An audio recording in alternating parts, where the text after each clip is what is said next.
What is yoga? There's a lot of discussion about this right now. Many people are, I think, taking things that aren't yoga and calling them yoga. So I'd love to give a little bit of insight based on the Yoga Sutras. The Yoga Sutras is an ancient text where we get a lot of our philosophy from. My name is Christina Raskin. I'm the founder of Soul Thrive Yoga, and we are passionate about teaching and educating people on the deeper tools and aspects of yoga so that you can transform your life, whether you're a teacher or a non-teacher. The science and the spirit of yoga is so powerful. The Yoga Sutras is an ancient text, sutra meaning thread of words. And this is just one book of the sutras where this gentleman here, Satyananda, he is commentating on the sutras and explaining kind of what the sutras mean. But there are many different books on the sutras. The sutras are ancient, about 3,000, 5,000 years old, but then all the books that have been written about them are people commentating or explaining. So what is yoga? In order to call something, name something, it has to have certain qualities. So this is called a chair because it has certain qualities. I can sit in it, it's stable. This is not a table.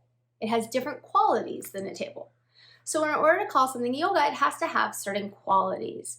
And those qualities are explained for us in the ancient text. We can't just rename something that's thousands of years old and also something that might be from a different culture. It's from a different culture than my culture. I can't go around renaming yoga. I don't have that right. And that's cultural appropriation. We can't call boxing yoga. Just because it moves the body doesn't mean it's yoga.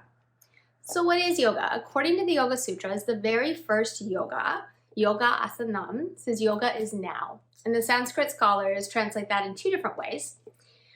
Patanjali, the writer of the sutras, which might have been one person or more, but Patanjali might have meant that now we're going to talk about yoga in this book. Now I'm going to explain yoga. He also might have meant that yoga is now. It is this present moment, right here. It's not the future, it's not the past, it's right now. So that's the very first sutra. The second sutra, Yogas Chitta Vritti Nirodha, says that yoga is a calming of the mind. It's a calming of all the thoughts. The chitta vritti, all these waves in our mind.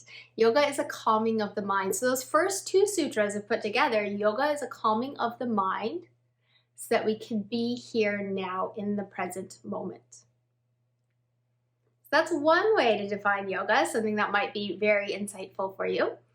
And then it goes on to say in the Yoga Sutras that yoga is about practice and non-attachment. And there's a lot more to explain about practice and non-attachment, so I'm actually going to do that in a video next week. But let's go back to the original question. What is yoga? So is it okay for me as a Westerner to take something from a different culture and rename it? I don't think it is. That's cultural appropriation. Now there's cultural appreciation. We can appreciate where it comes from and speak to its roots. So diving into these aspects of yoga can be really mind-opening, really powerful, and very transformational, and I highly recommend that you do it. So the Yoga Sutras are something that we go into in our 200-hour program. We also go into them in our Sutra elective, and we dive into how they apply to our modern day life. Yes, it's an ancient text, but a lot of this is really powerful, and it has helped me so much to find more peace, more contentment, and more joy. So try that next time you're on the mat, next time you're practicing yoga. Think about, am I present? Am I calming my mind so that I can be present? And let me know how it goes. I really want to hear. We'll answer any and all questions.